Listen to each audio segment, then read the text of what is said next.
The VGRT Gaming Podcast, episode 695, recorded on September 11th, 2023.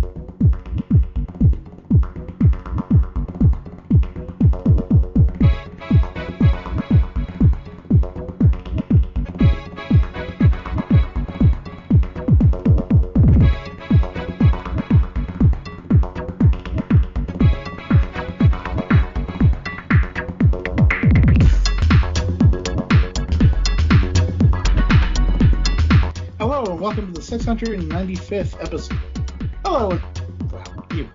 Hello and welcome to the 695th edition of the TD Gaming Podcast and 528th episode of Video Game Roundtable. I am TJ Denzer. I am Scott Dirk. And I am Jonah Falcon. The VGRT Gaming Podcast focuses on game news from around the industry. Alright, so we're going to talk about what we've been playing, and you know what I've been playing. I've been playing Starfield a lot. Is it good? Do you like it? It's really, really, really good. And you know what's funny is that the sites that have given it negative reviews, someone showed that they played like 5 hours of it. And the thing is that it's one of those games in which you start off, and it's okay, and then you keep playing, and it gets better, and you keep playing, and it gets better, and it keeps playing, and it gets better. Sort of like Remnant for you, I guess. And the thing is that I finished the main story, got into New Game Plus, and halfway through the regular story, I was like, wow, okay, so that's what this is about. And then after I finished the New Game Plus and the way it handles it, it was like, oh, that's amazing and goofy and funny. And so, yeah, and I really haven't exploited all of the systems yet. And that's one of the, I wouldn't say it's a problem with Starfield. I'm just going to say that there's so many options for you. It's sort of like the only reason why you do the main path is because that's the only path you know for sure that you can move forward on. Should I do an outpost? Should I go on the side quest? Should I do this? Should I do that? There's so many planets. Should I visit them? Well, I don't have to. They're there. And I posted on Twitter one place that I was not expecting that was on one of the main worlds, you know, Cheyenne Avila, you know, the Firefly world, and I went off the beaten path because, you know, it'll show you these little icons that say unknown on them. So I clicked on one and I said, "What the hell is this?" And it's like one of those geographic features that you have to find in order to catalog. But it's like, what in the world is this? Huh? What? And it's like every day when you play, it's like there's if you go off the beaten path, there'll be these little secrets and surprises that'll just leap out at you. I mean, all these planets have, you know, locations like there's an abandoned science facility, there's a cave, there's this, there's that, and you can opt, you know what, I'm just going to do that for a second, and then it's like you go down a rabbit hole. That seems very Bethesda, because that would happen in Skyrim and Fallout. You'd be traveling around, going to your point A destination, and suddenly you see something off in the distance, and you want to go check it out, whatever it is, a base, a cave, like you said. I remember when I played Fallout 3, I found the alien spaceship, and got the alien pistol, and decided, you know, I thought I saw a town full of Deathclaws. I'm going to go there now and kill all of them. And I did that because the that pistol could kill them in one or two shots. It's like the only thing that could do it. It's limited shots. The alien pistol has a limited number of shots, so, you know, you can't use it forever. You can't recharge it. But I just went into the thing, you know what, I'm just going to come in here and blow everything away. So, but now I instantly know why it's going to be called the Shattered Space DLC. It's kind of obvious after you figure out what's going on.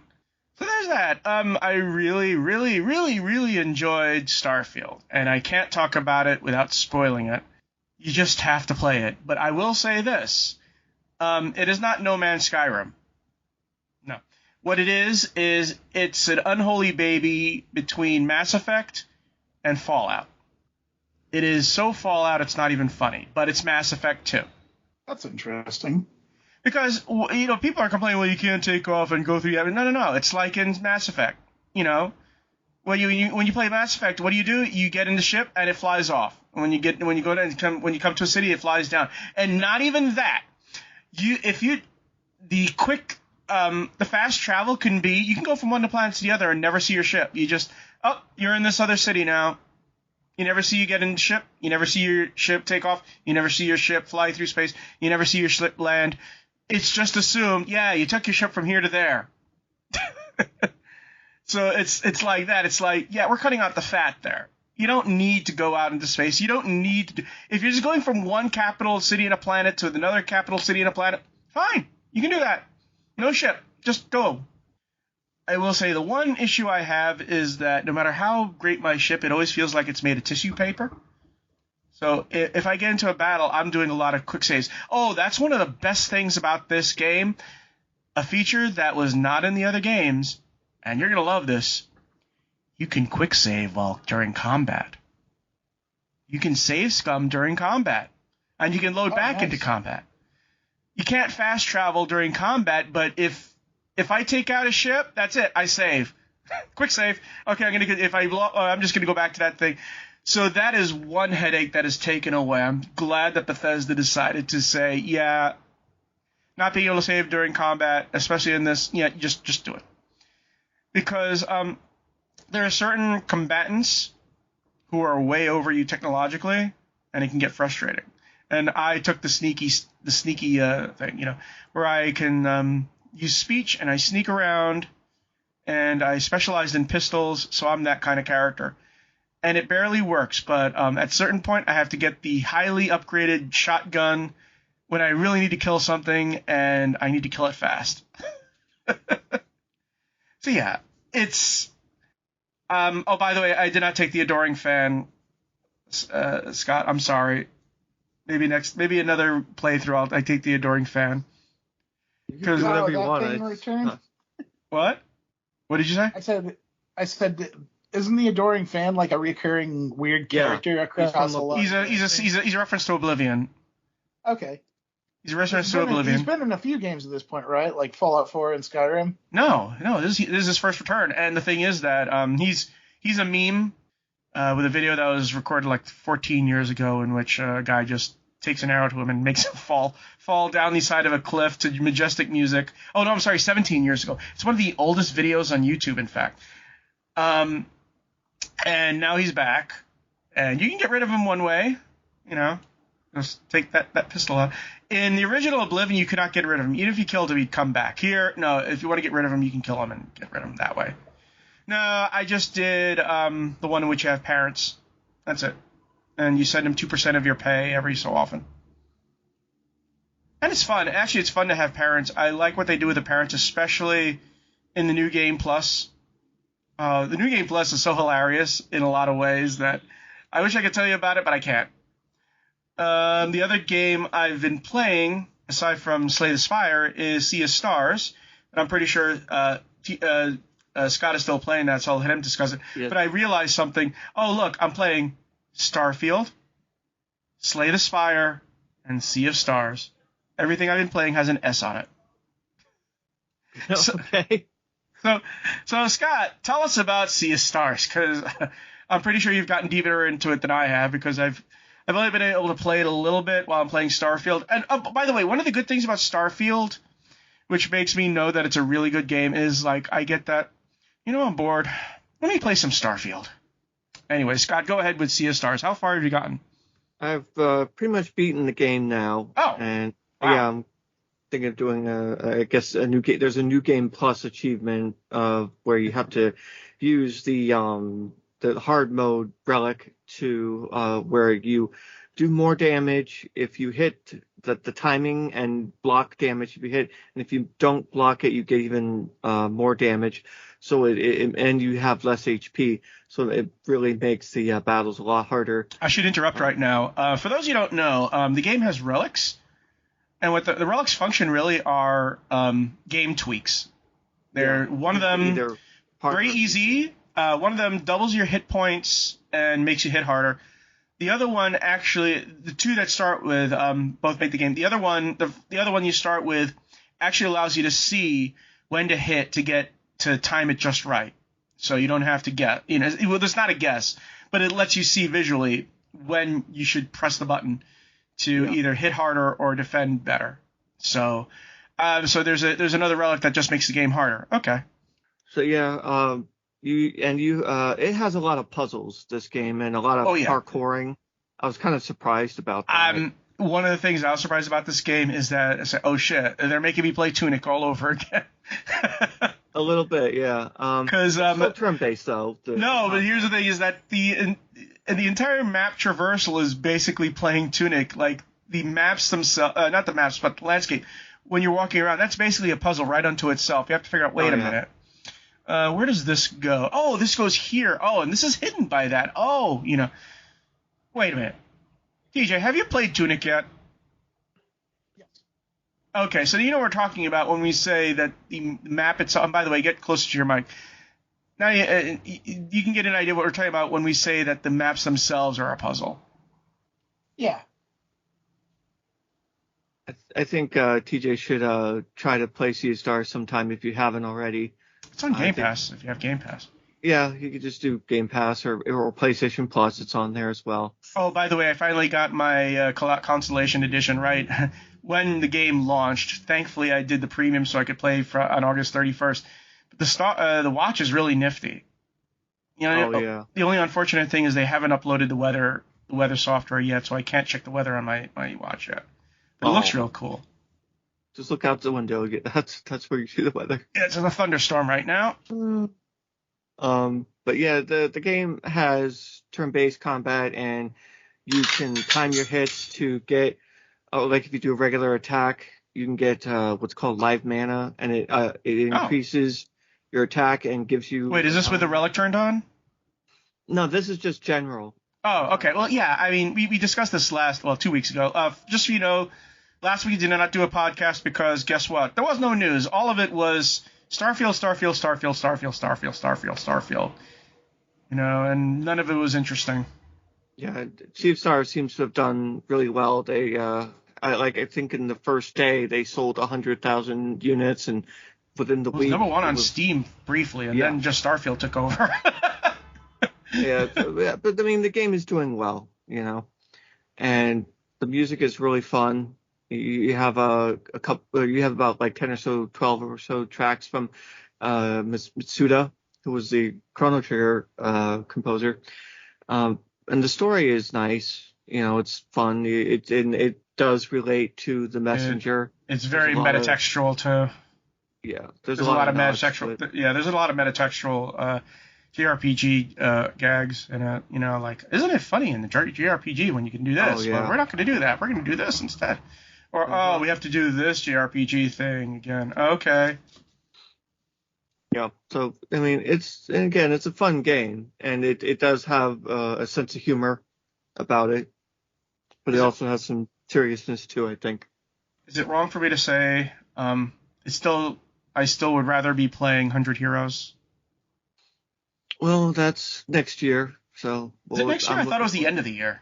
Or is it 2024? I forgot. It'll be 2024, quarter 2 of 2024. Oh, okay. But there's going to be some news at Tokyo Game Show, so we'll see what they say there. Oh, it's going to be interesting to see Tokyo Game Show with some of the news we have today. We've discussed that. TJ, what have you been playing? Sam and I dug into Baldur's Gate 3. Oh, so you did the multiplayer? Yes. That's one of the good things about it having multiplayer, and that in situations like yours, you don't have a spouse just watching over your shoulder making suggestions. No, they can just, I'm going to be this character. We both rolled different characters for this one. I went with a druid because I like the idea of turning into all sorts of cool animals. Oh, even better. You have the special dialogue options too. Well, everybody has special dialogue options, but you can go to the druid camp and talk to that bear. I very specifically built my character to be not very socially adept, but good at charming people and animals into doing what they want. But the dialogue is the best part. No, that's what I'm saying is that you can use charm humans in the middle of a dialogue option to get special dialogue options that. Or advantages on your roll. Who cares about talking to sentient beings? I'd rather talk to the animals. And with druids, you can actually talk to any animal. Yep, why not squirrels, both? Cow, dog, whatever. No, I mean every single animal that you see in that game can be talked to. Yeah. To which I said, why not both? I'm capable of. Yeah, but you said you were socially inept. So it's sort of like what? You can insult the bees. But he's like using magic to get his way, is what he's saying. I use charm magic to turn the things in my favor.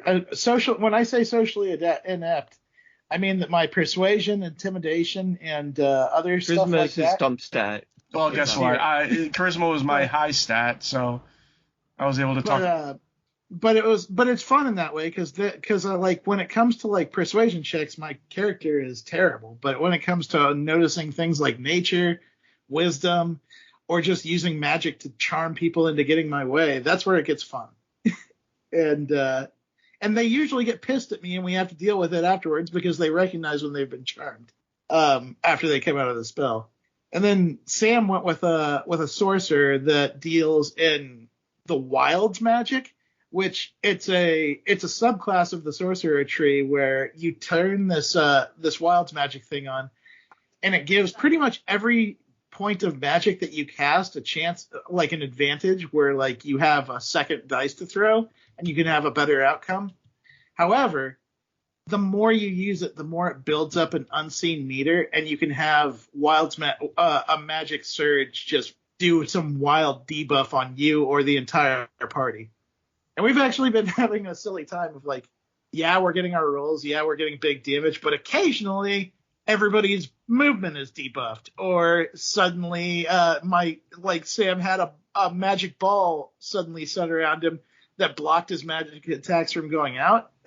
And it's weird. I love the interactions in that game and how much there is to do with each of the classes. Well, I hope he told Gale to go away and just never come back. Oh no, he's in my party. What? No, but you already have a mage. You already have a mage user. We pulled him out of the magic hole. Yeah, but you know what's going to happen now, don't you? There's tons of magical items. You can feed them the weak ones. I just tell him to go. I just tell him to go. Just jerk off and go away. He's like one of two decent people, NPCs. The others are jerks. He's like he also hasn't told me much about himself yet. So if he explodes before we get there, then that's just that. Wait, Minsk and Jahir are both good people. What are you talking about? I don't know. I haven't met them yet. I'm dealing with a Klingon, which is the Yankee girl, Lizelle, whatever. I'm dealing with a horny vampire. I'm dealing with a edgy, what's it called? Sundre. Lazel? Lazel? You talking about the Gith Yankee? Oh, Shadowheart? Yeah, she's a half elf. She's all like emo and Char's my savior and Ceylon's a bitch and blah blah. And I'm like, oh my god, you have this so backwards.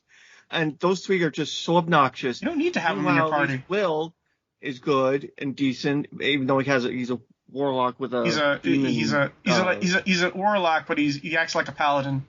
Yeah, and then Mysterian's fine. And Gale is at least decent. You know, he doesn't think children should get. Yeah, I just don't want him to blow up all my and kill my party at night. A weak magic item. There's a whole bunch of weak things you can give him that are good enough. I mean, if he does blow up my party, then that's just part of the game. That's game over. That's just so you know. Story. That's game over. You have to reload. Yeah, but sometimes you just gotta let bad things happen and roll with them. Yeah, but you have to reload anyway, so it's not gonna happen in that story. Screw Gale. I don't need him, Gale. If you have magic users in your party, you don't need him.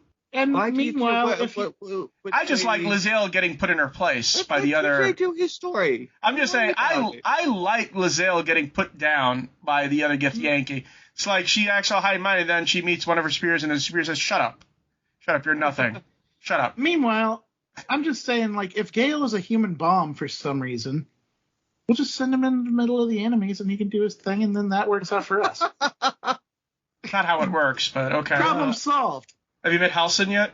You're telling me that it's not going to give me a chance at any point to make Gale explode in the middle of enemies? Because I don't believe that for a second. Story point. You can't. No, it happens. It happens. It only happens when your party is sleeping. Ah. It only happens. That's the annoying part, is that if you don't feed him an allergy, one day you wake up and says, "Oh, game over. He exploded and you all dead." It happens when he's asleep. It happens when your party is resting. Yeah, when your party rests.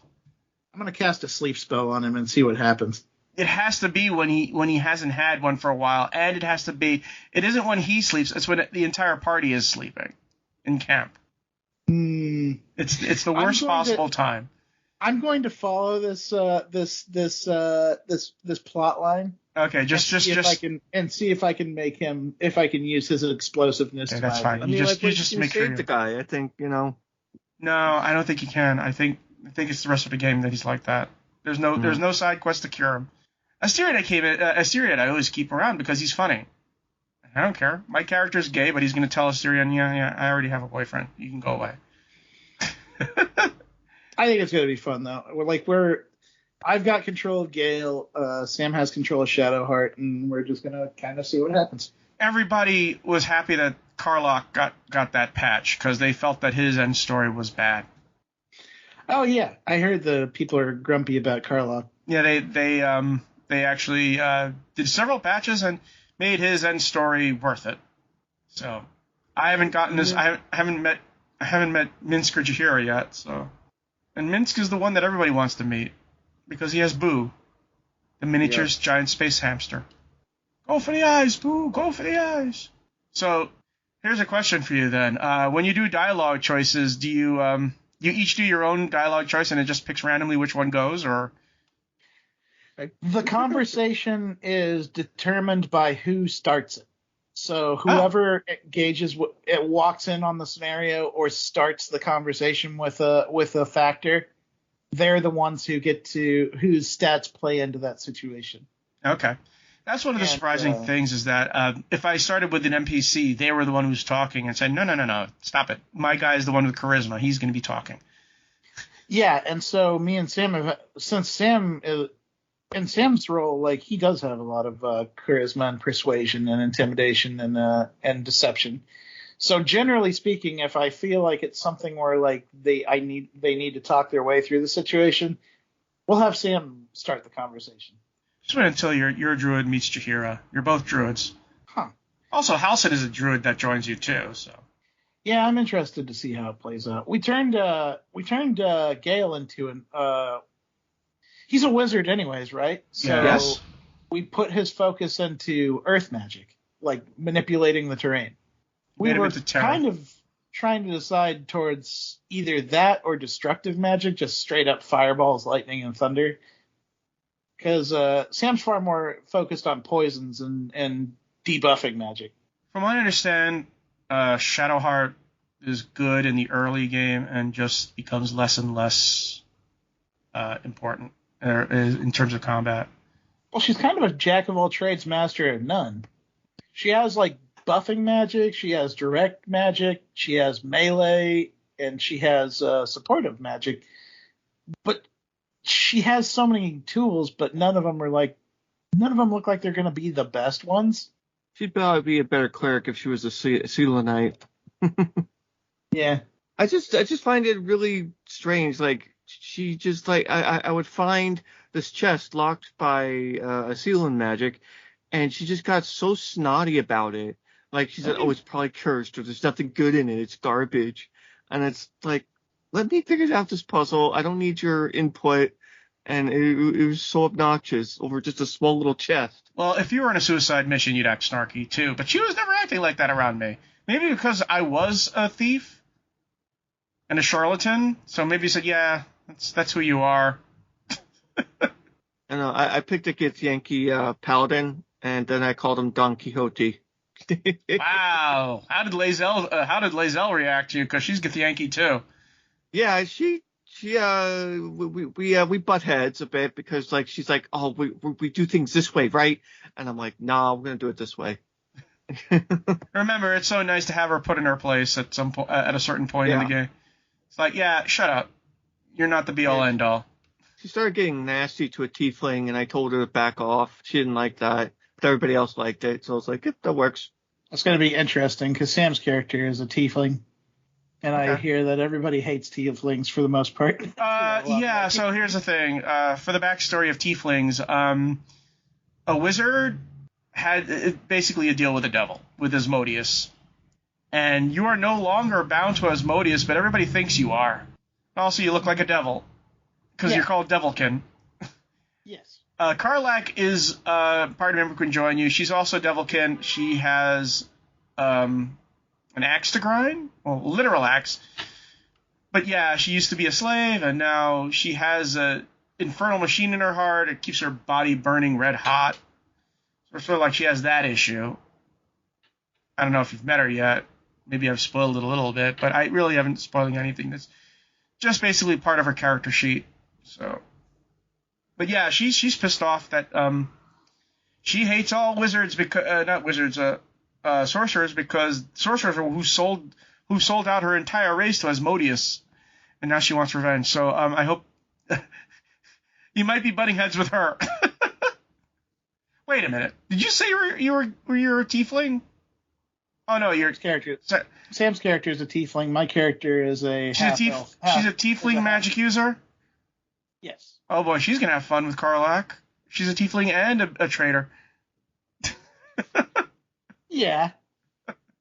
But Sam's tiefling is also deceptive, persuasive, and just silver-tongued. But by the way, Karlach is a better fighter than Lizelle. So you can have both in the party, but it's pointless. Just have Karlach at, and she's a barbarian. She'll smack stuff up for you. I liked Lizelle right away because she's got the charge attack, and then you can follow right up with the pommel strike that dizzies them. Yeah, she's nothing compared to Karlach. I just like that. Getting into range immediately and then disabling somebody. Okay. But remember, Karlach is a barbarian, so just letting you know. Cool. And then and if you don't have Minsk in your party, then you have no soul. I'd like to collect as many of the characters as will let us collect. You can have them all back in camp, right? As long as yes, the rest of the camp, but I think some are conflicted with each other. Here's the thing. Did you ever play the first Baldur's Gate? I didn't. Okay, so early on in the first Baldur's Gate, you have an evil magic user and an evil halfling and a good not a good druid. I think Chihiro's a druid, but I think she's neutral good, I think. Yeah. And you have her boyfriend. Oh, his name begins with a K. I forgot his name. Khalid, and he's good.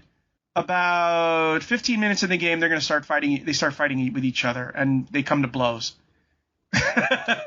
At that point, you have to say, am I going to keep the evil characters or keep the good characters? Because these guys can't work together. And also, everyone's favorite Red Wizard, Edwin, will get attacked by Minsk if he's in the party with him. Yeah. And it's the same thing in Baldur's Gate 2. There's characters that will straight up kill each other because they do not want to be in the same party. I don't know if that happens in Baldur's Gate 3. It hasn't happened yet where I had that kind of... Oh, wait, I do know. Wait, there is one character. If Karlach joins. If Will... I think it's Will. If Will is the only person there and he meets Asterion, he will kill Asterion. He will attack him. Because one likes to kill vampires, the other one is a vampire. But he has to be alone. He has to be alone.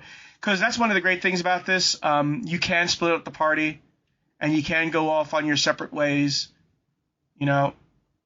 And you know, you'll be weaker because there's only a few of you. But you can easily just have characters go one here and the other one over there. So yeah, you can split the party, and there's a mechanic for it. By the way, you're playing on the PlayStation version, right? Mm-hmm. Okay, I was wondering. It plays well. Yeah, I was about to ask, how are the combat wheels? They're easy to handle. R1 brings up the wheels, and then you can cycle through like your subclass actions, your main like spells and combat actions, and then you have a third wheel that covers things like push, dip your weapon in surface, jump, and gain more like sprint, gain more movement speed. And it handles fairly well. Like, it doesn't do the thing that Divinity did where like the screen becomes one screen when you guys get close together, but I kind of prefer it that way because it was really disorienting when the screen would suddenly break into one or break off into two when you stepped away from each other. Okay. The other thing that's really fun to me is that you don't have to wait on each other to take your turns. You actually can just, I can be making my play while Sam is figuring out what he wants to do with it. And, again, this game allows you to split up and do your own thing. Mm-hmm. And so, like, there was a situation where, like, I wanted to use a buffing ability, but one of Sam's characters wasn't in range. So, just I waited until they moved the character I wanted into range, and then I used the buffing spell. And you can do that with a whole bunch of like things where you can sort of coordinate and plan and put characters together and sync up their abilities in interesting ways. Well, you know what the best part of Baldur's Gate 3 is, right? What's that? It's crossplay. Yeah. So I stopped playing Baldur's Gate 3 on PC. I may play it on Xbox. So what happens is that maybe we can all cross-play together. Well, because if I'm going to play Baldur's Gate 3, I might as well earn Xbox achievements with it. Mm-hmm. You can play up to 4 players online multiplayer, right? Yes. It's a 4-player game. That's interesting. So I have a 4-player split screen, too. So that's going to be really interesting to see. Yeah, anyways, we're going to move on to quick news. First quick news is Life by You looks like The Sims with its breaks cut. And if it doesn't shake apart, it could be something very special. So for those who don't know, Life by You is a life simulation game very much like The Sims, except for a few things. One, it's in English. It's not in Simlish. And 2, it is a lot looser. And a lot of people are getting excited. They're hoping that it works out. This is a game that could be either really amazing or possibly one of the worst games ever made. What's interesting is that you can actually input your own English dialogue instead of a phrase that's already in the game. Have you seen Life by You? Yes, this is from the original creative director of The Sims, right? I think so. He basically left The Sims and EA to go do his own studio, and Life by You is the first thing that he's doing. Yeah, and it is very janky in a good way. And by that I mean, by the way, it's being. What's interesting is that it's technically being developed by Paradox Tectonic. It's part of Paradox Interactive, so I'm pretty sure that Paradox is going to be trying to make this like another Crusaders game. You know, just something they can keep branching out. It's being directed by Rod Humble, who was the chief executive officer of Second Life, and he was the executive vice president for the EA Play label. So one of the things that's really good about this is that The Sims has gotten really polished and really refined, but also really you can't do much with it. Life by You they're promising it's going to be more of a story generator in which you're just making stories. You're not, it's not like The Sims in which the goal is I'm going to make money, do this, do that cycle of work, play, and all that stuff. No, this one is about making situations for your Sims. I'm going to call them Sims, even though they're technically not Sims, but making stories for them and seeing how they react. And you might actually want to create a situation like they're really upbeat, and you put them in a job in which everybody is cranky and talks down to them. Yeah. It'll be interesting to see what this guy does with Life by You, considering he has all the experience of Sims 2, Sims 3, Second Life. He has a lot behind him, and it will be this is going to be the first game that he's made in a while where he hasn't been under a major AAA publisher. Yeah. Also, the character generator is really good. I don't know if you can do height. I think you can, but you can make their bodies really varied, like really, really heavy or really, really rail thin or anywhere in between. It's one of the things that I don't like about The Sims is that basically everybody has the same body shape for the most part. Even if they work out, it's just you just add some ab lines to them. That's it. Yeah. Like I said, I have no idea if this is going to be any good or not. But like I said, it's either going to be amazing or terrible. I don't think there's going to be any middle ground here.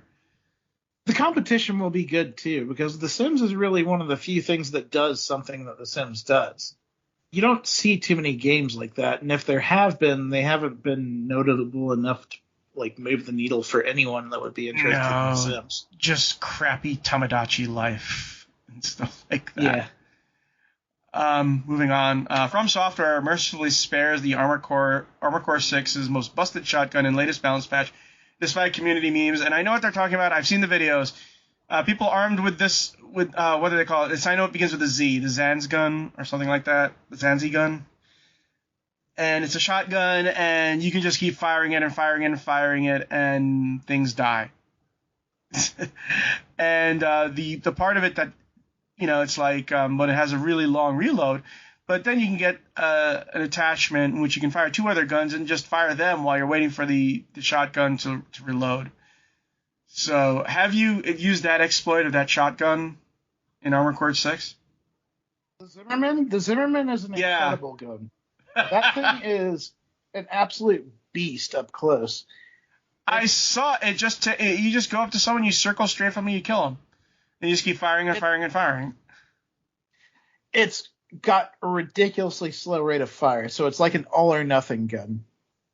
It's you can get a certain mod that eliminates that down in mod it's almost non-existent though. The thing you're talking about is you can basically double fist it. You can have a Zimmerman in both hands, and so you alternate fire between the two of them to kill the downtime between them. And in most cases, somebody will, like an enemy, will jump out of the way of the initial blast.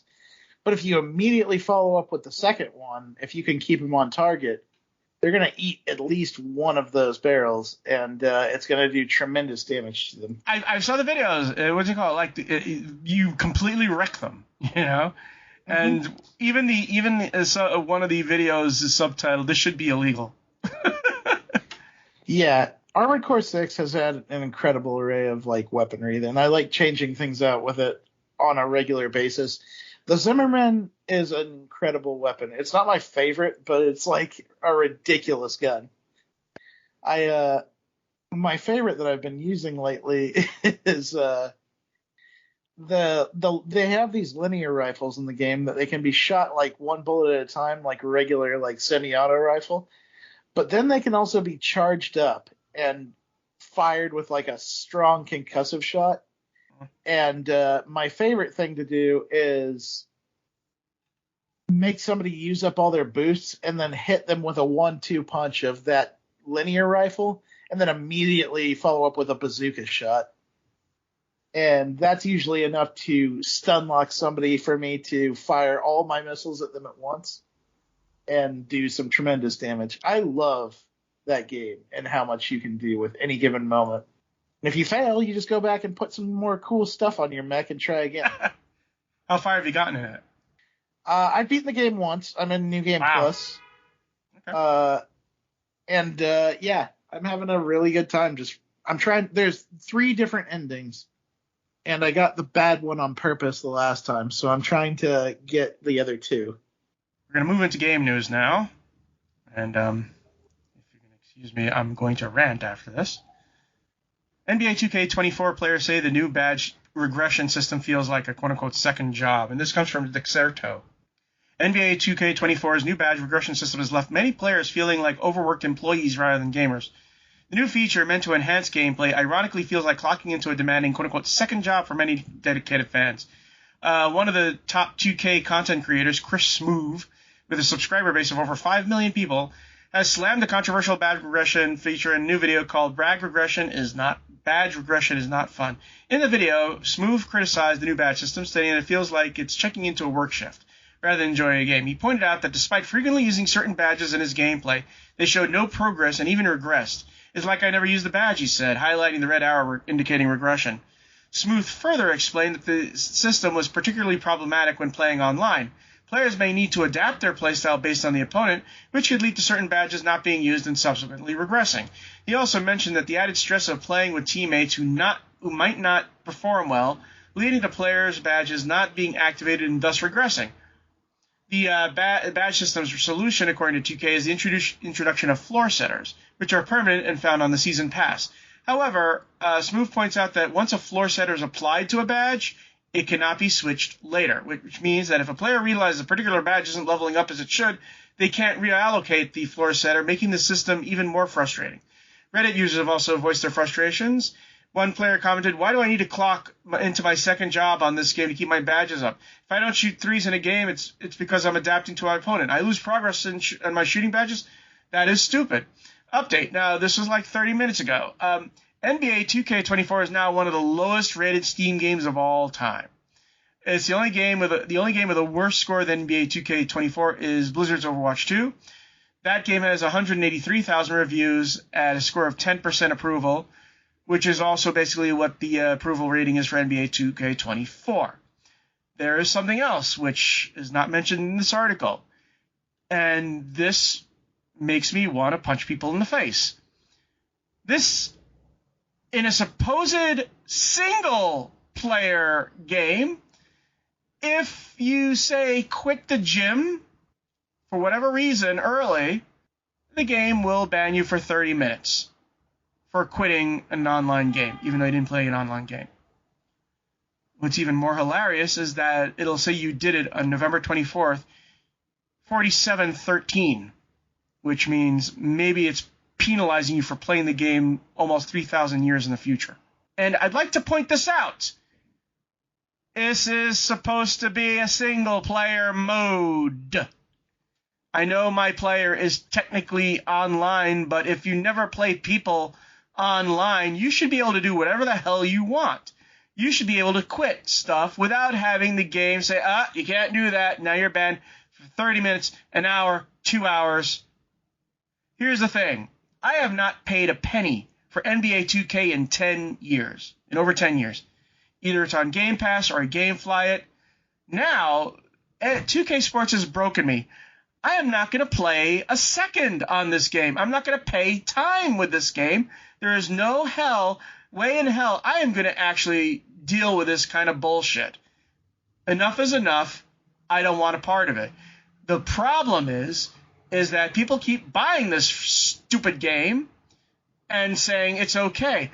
At least there are refunds. And from what I haven't checked the refund stats, but I know that a lot of the reviews on Steam are telling people how to get the game refunded.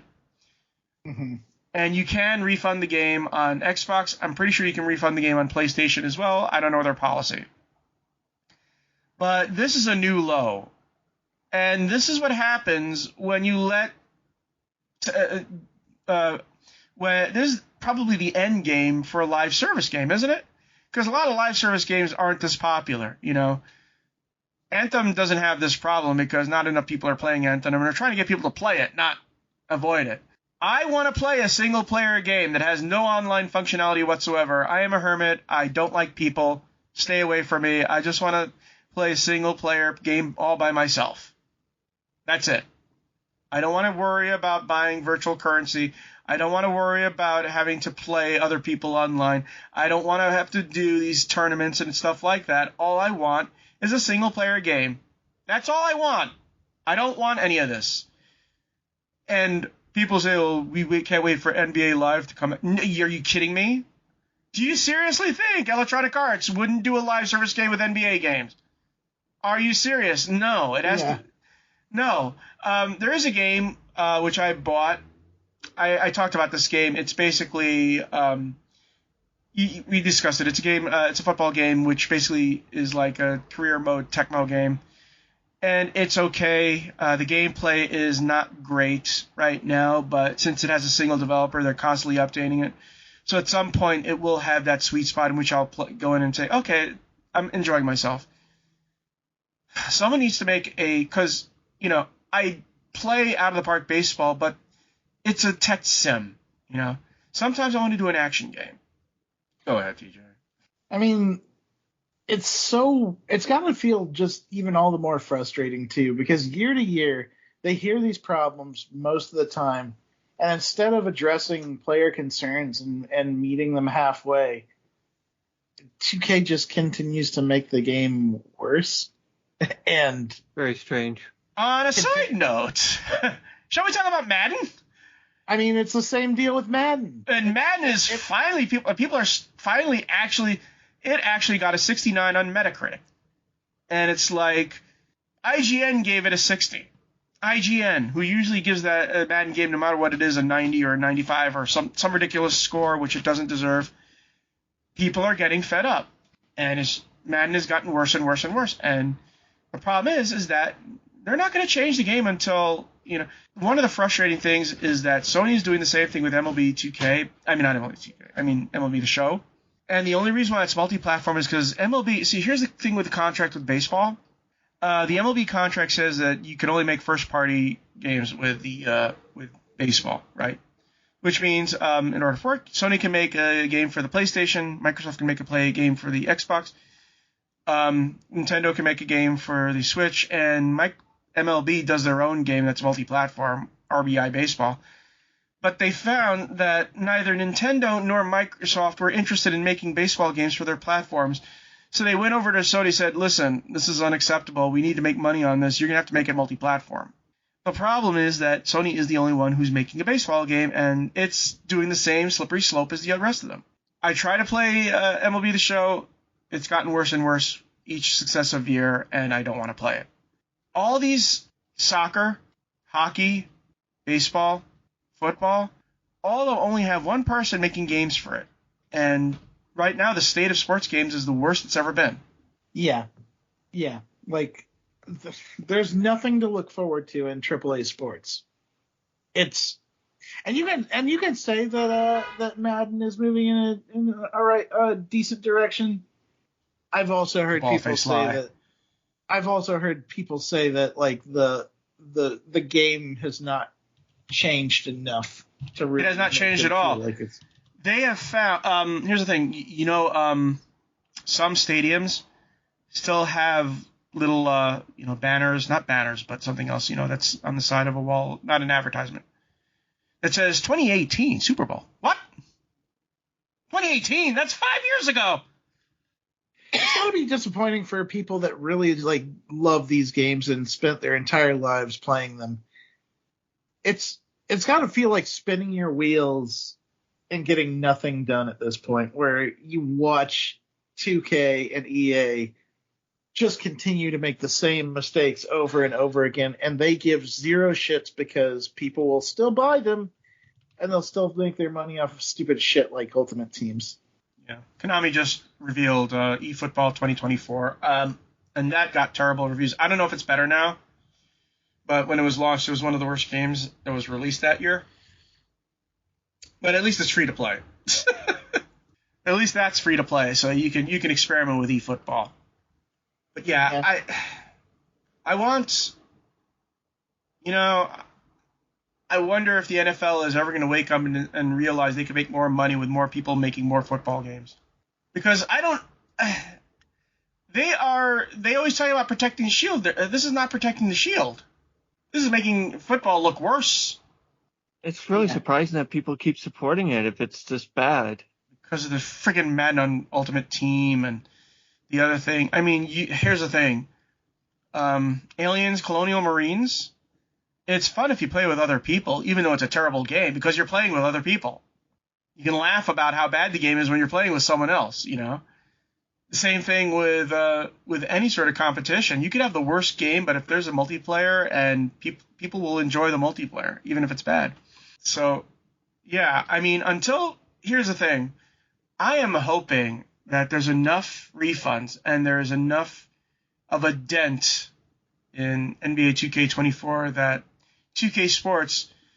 See, there's one thing about 2K and Sony too that separates it from Madden. At the very, very base, it's still a good game. And the very base of NBA 2K24, it is still a good basketball game to play. It's just that you have artificial gimping of players so that you're forced to spend virtual coins to make them at least semi-good, The same thing with the baseball. The baseball in MLB The Show is solid. There's a lot of detail in it. Man, football is just freaking terrible as a game. And here's one of the reasons why. Baseball and basketball have things that make it easier to make the game. Baseball is a very linear game. You have the pitcher-batter confrontation, and then you have whatever happens afterward if he puts it in play. That's easy to develop, relatively easy to program. NBA only has 10 players that you have to keep track of, and it's very easy to have AI for it. I mean, you can break the AI, but still. Madden has 22 players in a game, and you have to count for AI for each and every single character, which is why there's so many canned animations, so many bad exploits, so many bad AI, because they're dealing with 22 players on a thing going on at once. And that is the challenging thing about making a good football game. 2K was able to do it, though, with NBA, The last game they made was the retired players game that was all pro football. I think it was 2K8. Yeah. Which is still being played and which is still being fans are keeping that game alive, and they're just saying, hey, look, we can just put the real teams on it. And that's the thing that always confused, and that's always the thing that bothered me.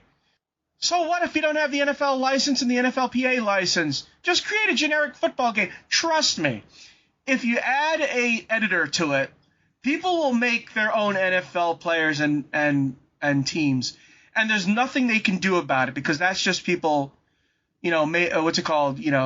editing it for their own pleasure, right? They're not making money by creating it. If they release a 2K football game on PC and just give it generic and just make it generic football, generic players on PC, it will sell like gangbusters if it's good because people will just add the mods. That's all you have to do, add mods. Yeah, I mean it's why I like where is it? Right, a lot of people like Bethesda RPGs because they can mod the hell out of those. On a side note, while you're trying to figure it out, Phil Spencer did announce that the official Starfield modding tools will be out early 2024. People are already modding the PC version, because you can just mod it. But you have the official modding tools makes it easier and makes it so that you can do deeper edits, without having to get into the game code. It's also the kind of mods that you'll find in the Creator Club, which you can download on console. Yeah. They've been putting together some interesting stuff in the Starfield mods too. Have you taken a look at them at all? Not yet. I'm still enjoying the game vanilla. There's a Nicolas Cage flashlight mod which puts Nicolas Cage on the beam circle, which just actually, I don't know why. Have you seen? They've been posting. The character editor is really, really, really good. Because they've been posting Walter White. They've been posting Tony Soprano. They've been posting Luke Skywalker. They've been posting Han Solo. They've been posting all these Lilu from The Fifth Element.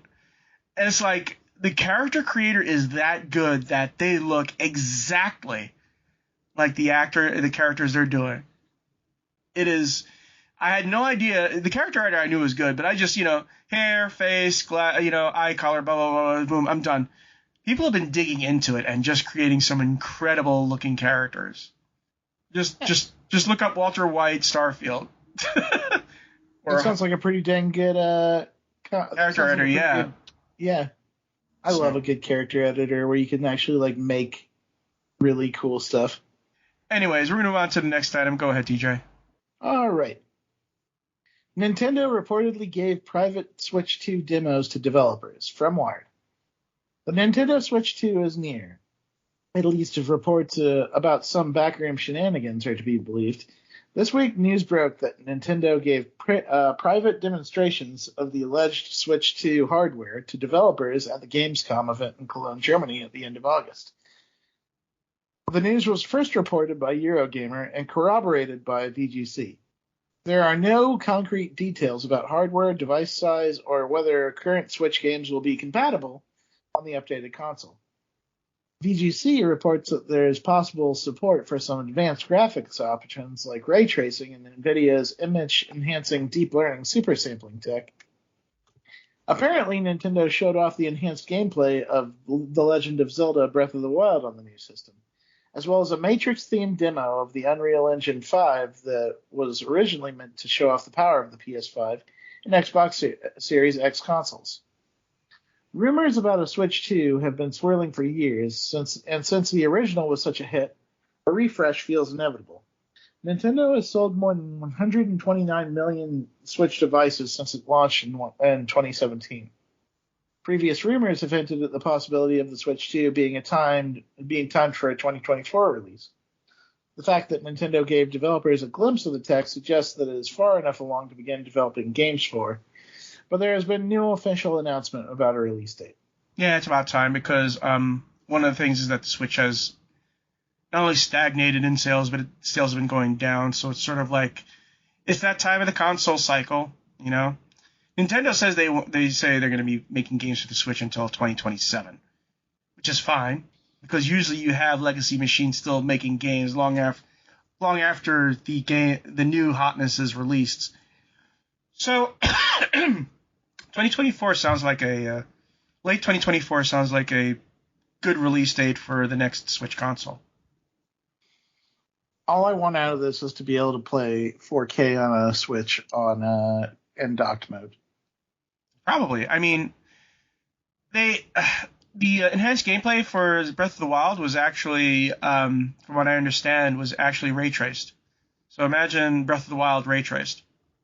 Yeah, I mean, and the fact of the matter is, like, the current Switch, when developers have to develop for the current Switch, it kind of holds them back because it's not a strong console. It doesn't have a lot of power behind it. Here's the thing. I just bought an M2 1 terabyte memory, not a memory stick, but you know what I'm talking about, an M2 SSD card. It only cost me $80. So if you can stick that in a Switch, you know, because that's the basic thing that's held back every single Nintendo console.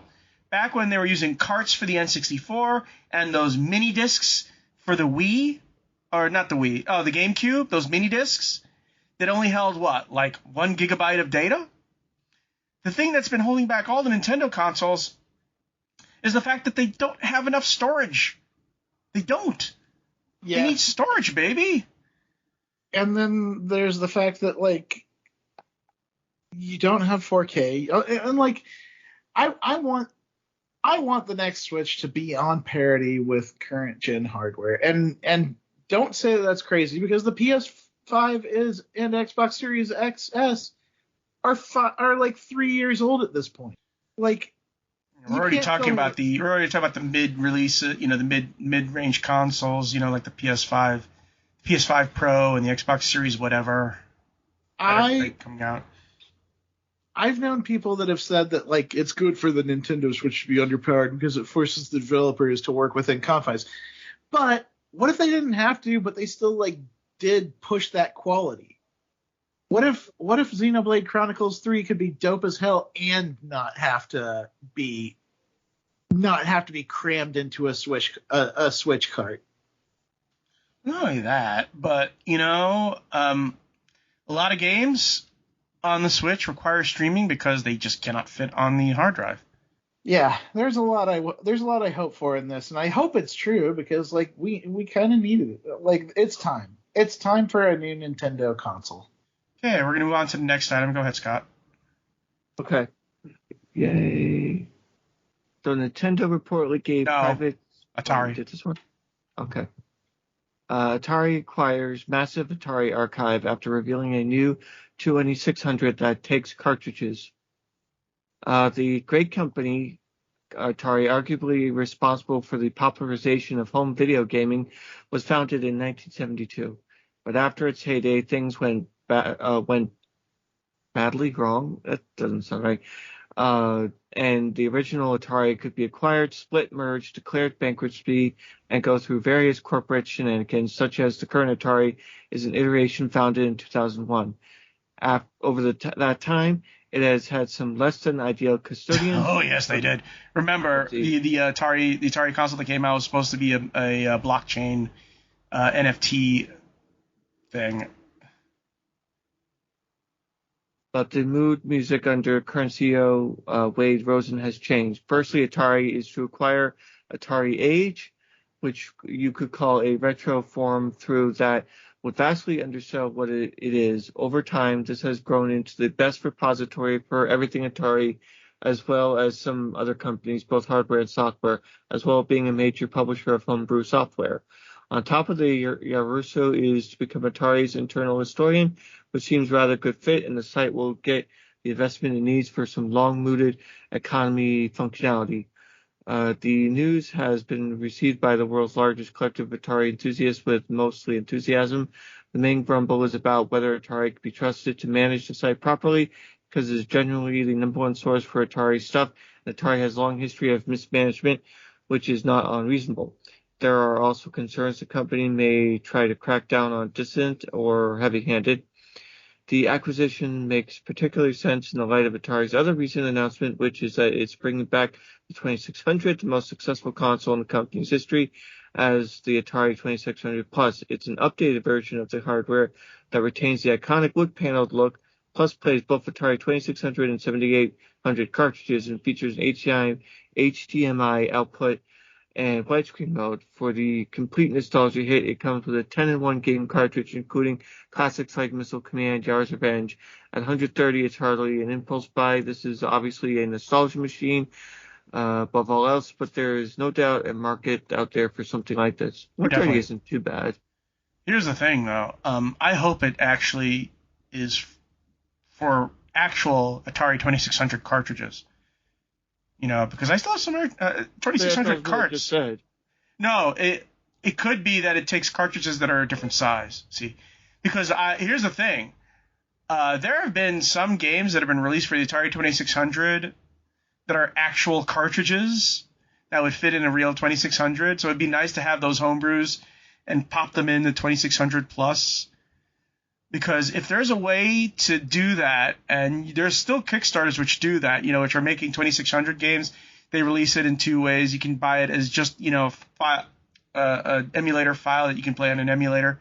But they also make a version that also gives you the actual cartridge. So this could actually make that, look, there would be nothing great than to pop in new homebrew cartridge games on the 2600. Just pop them right in, rather than just having them there for decoration. Yeah, I was thinking that what Atari needs to do is maybe make updated versions of their games, of the old classic games. Well, they did that. And that was actually a new game. Didn't you see their new release? They had the Atari historical game, in which they had all the regular games like Yars' Revenge and all that stuff, but they also had updated versions of those games, and I think those games are also now available on Switch. What I'm saying is playing Atari games, but being able to pop in carts, actual Atari carts, to play them as well. Right. Yeah, there was that new and updated version of Missile Command that came out of Oh no, there's a lot of recharged games that came out. Missile Command recharged, Centipede recharged. No, there was a game that was released on next gen consoles, Atari 50 the Anniversary Celebration, which had stuff like Tempest 2000, Asteroids, Yars' Revenge, etc., but they also had updated versions of those games, which were not the recharge games. They were just had different updated graphics and looked really nice.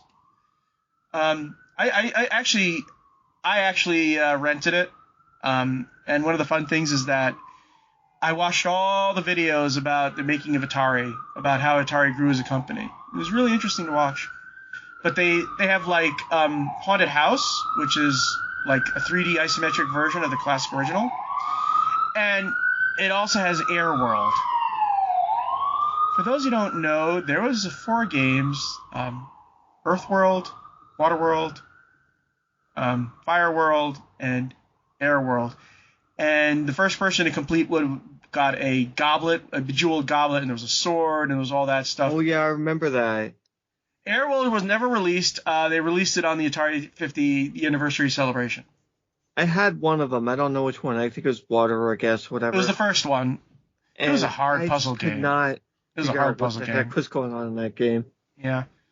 It was a really hard puzzle game. I couldn't figure out what was going on, but then again, I think I was 12.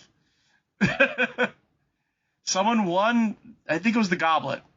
The sword is still somewhere out there. Some people say they melted down the other two to get the things back.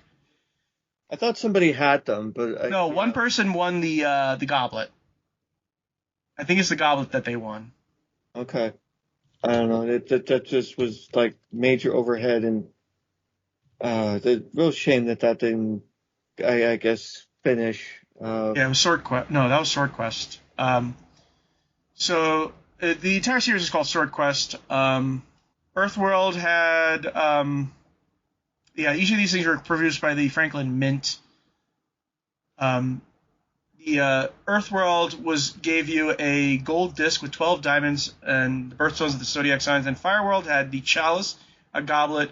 Waterworld had a solid gold crown, and Airworld was going to have a sword. So Earthworld, only 5,000 entries were received, but only 8 answered correctly. And one person won the talisman. And for Fireworld 73 did it. And then they had, of the 73 winners, they just had the 73 finalists write an essay about what they liked about the game to figure out. But at that point, you know what happened? The 1983's video game crash happened, and boom, there was no more worlds. Mm. Oh, by the way, the games also came with a comic book which gave hints about the answers as well. But yeah, the Atari 50th anniversary comes with Air World, for those who care. There was also an Indiana Jones game that was a similar type of puzzle game, which I could not figure out either. It was the first Indiana Jones game, and I didn't like it. Apparently it was good, but I didn't like it.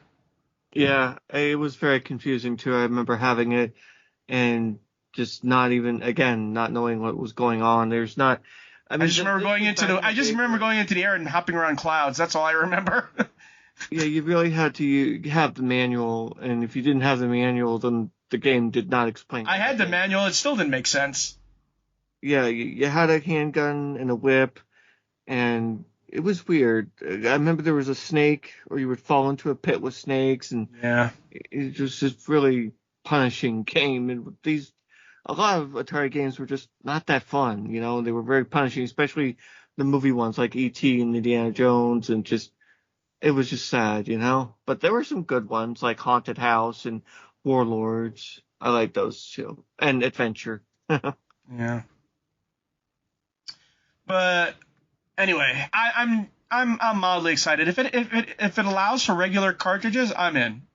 If it allows for regular cartridges, because there's a lot of homebrew games that are out there. People don't know that Warlords was supposed to be an adaptation of an arcade game. Yeah. Space Castle, I believe it was, or something like that. And they could not get it to work on the 2600, so they simplified it and made it into Warlords. Someone actually made an Atari 2600 version of the game 5 or 8 years ago, and they put it on a cart. And now, if you got the cart, maybe you can pop it in and play it on the 2600. There's a lot of homebrew, like Ladybug. They made a homebrew version of that. There's a lot of games that people got really good at making games for the Atari. You know, remember the original Atari Pac-Man? It was really bad. You know, it was rushed and it was like very eh. And then they released Ms. Pac-Man on the Atari 2600. I was like, wow, it looks almost exactly like the arcade game. You know, show you what it could have done if you had put some patience into the original Pac-Man. So, like I said, if it takes original carts, then I'm in. Because then I can just have the thrill of getting new Atari 2600 games in the 2020s on a cart. Anyways, we're going to move on to the last item. And we already discussed this, so we're just going to recover it again. Starfield mod tools are coming in 2024. This comes from PC Gamer. And as I said, Todd Howard said that mods will probably be available next year. It's already possible to mod Starfield because you already have people working on mods for it. As a matter of fact, they may actually made a mod that will see, if you use a mod normally that turns off the achievements, Steam achievements. They made a mod that you can mod the game and still get achievements. So there's a mod for that too. The release of the Starfield Creation Kit will open up more substantial content additions like new quest items and areas. I just know there's a lot of people who are just itching for people to build new quests and things on planets. Because I can just picture someone taking a planet and saying, okay, you're all mine now. I'm just going to redo this entire planet for myself. Yeah. I've always liked the idea of the mods coming to console because, like, otherwise there's no way for you to fiddle with the game and you always just have to play it vanilla. I liked that they set up that process way long ago. So now now that we've arrived here at Starfield, when they finally do release those tools, it's going to be a really fun game, or it's going to be a really fun way for players on console to rediscover the game and fiddle with it in ways that would make it funner for them. Yeah, and I think the number one thing that people are going to enjoy is having new quests. You know, just being able to, because there's 1,000 planets out there. I don't know if people can build a new planet. I'm pretty sure they could if they wanted to. I think that might be too much work. They may just say, hey, I'm just going to take this planet and adjust its variables, because something that people may not know is that planets are the way they are with science. If they're like distance from the sun, the heat of the sun, that they're the star they're revolving around, gravity, the size of the planet, and all that stuff affects what the planet can be. So if you have a planet that's far away that has no atmosphere from a dim star, it's going to be an ice world, because that's exactly what it would be in real life.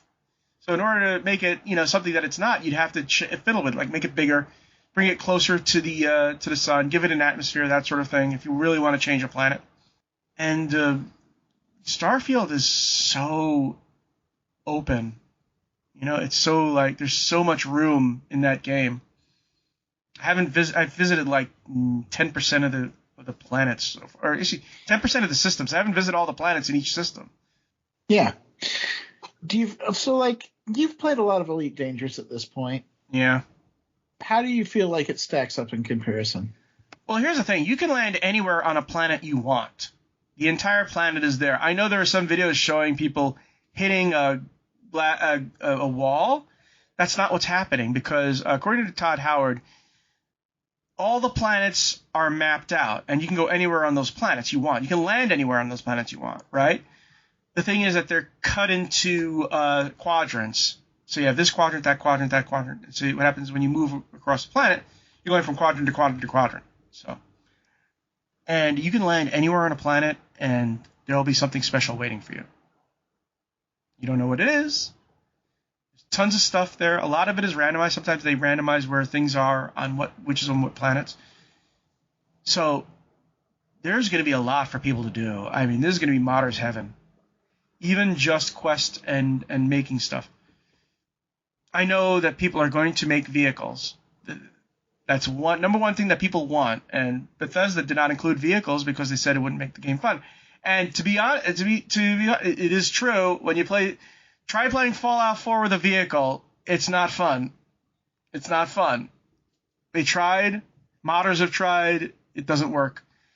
It might be different with Starfield simply because you're on a planet now. You're not in say Boston, and you're not in Washington D.C. You're now on a planet. So we'll see. I mean, I've just seen some weird stuff there. Yeah, I like how somebody made the Millennium Falcon in Starfield. That was pretty cool. You can make a lot of ships in that game. Oh yeah. But here's the thing: you just can't build a ship and do nothing with it. You still have to account. You still have to account for power, for where you put your engines, for all this other stuff. So it's not like you can build anything.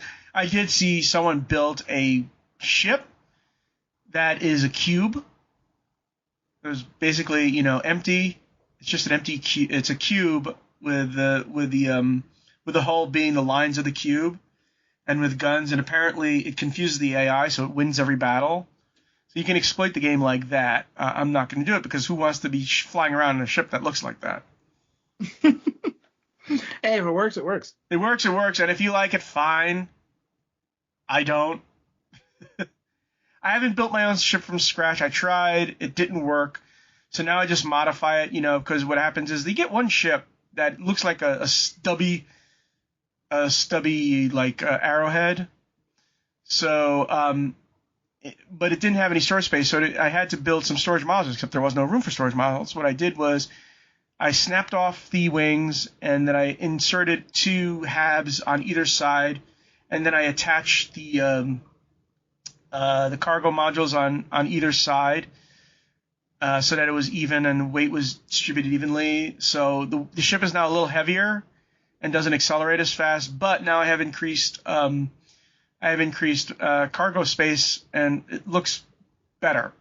Like I said, I have to see how you can. I think I need to increase my skill in making ships to get ships with better armor, so I don't like tissues. The one things I learned quickly is basically just make sure that you're behind other ships and they're not behind you, which is basic advice really for ship fighting. So it's fun, and in a few months, people will be hungry for these mods, for actual, big mods. Not just the mods that they're making right now, in which only the most advanced modders can do, because they're basically getting into the game's language and all that stuff and making mods from there. The creation kit will allow to be a lot easier to do. But then you know that from Fallout 4 and Skyrim. And now now that Starfield is out, they still have people working on Starfield with the DLC. And Todd Howard said they have a 10-year plan with it, which I don't doubt, because, look at Skyrim. Skyrim's been out for a long time. Been out for 12 years now. And the rest of the team is now working on Elder Scrolls 6, and I know that really makes Scott excited, because we all want to see what's going to happen with Elder Scrolls 6. Everybody thinks it's going to be in Hammerfell. We'll see. Yeah, I like the fantasy setting, and hopefully they'll do something interesting and fun, and a different non-frozen area would be great. Hammerfell, I've heard, is mountainous and desert and arid, so that does sound real good. Yeah, it's unfortunate that we're not going to get a game like Daggerfall, which have all of Tamriel, because I would like that, just having the entirety of Tamriel. Well, there's ESO, which apparently has it all. Yeah, I don't want to play Elder Scrolls Online. I don't play many live service games or MMOs. By the way, September 18th is the deadline for the merger. Oh, no, I'm sorry, October 18th is the deadline for the merger of Microsoft and Blizzard, and people are getting antsy. They're going to get it. They're going to get it done. I'm not worried about that. They did say, this is very important, is that the Activision games, the Activision Blizzard games, are not immediately going to be on Game Pass, even after the merger is sealed. They're going to hold off on that just a little bit, and I think I know why. It's called Call of Duty. Like I said, Call of Duty Modern Warfare 3 looks impressive. Looks like they really did take advantage of the extra year that Microsoft gave them for it. Yeah, it does. And I mean, turns out that when you have more time to make a game, that it sometimes sucks less. EA and 2K should probably pay attention to that. Is it NBA 2K24 doesn't suck per se, although it's buggy as hell, which is surprising because usually NBA 2K is bug free when it's launched. This one was shockingly buggy, and of course there are very hilarious bugs on Madden so far that people have been finding. Anyways, look for our show notes at gamingpodcast.net, along with industry news and our gaming history articles. We enjoy feedback, so leave comments on our blog at gamingpodcast.net. Also, hit us up at facebook.com/gamingpodcast. Subscribe to us on iTunes. Leave some iTunes comments. You can find me on Twitter at Jonah Falcon. Find me at Johnny Chugs. Find me at Shard Moore. And we will see you next week. Happy gaming, everyone. Have fun. Be cool. Play games, y'all.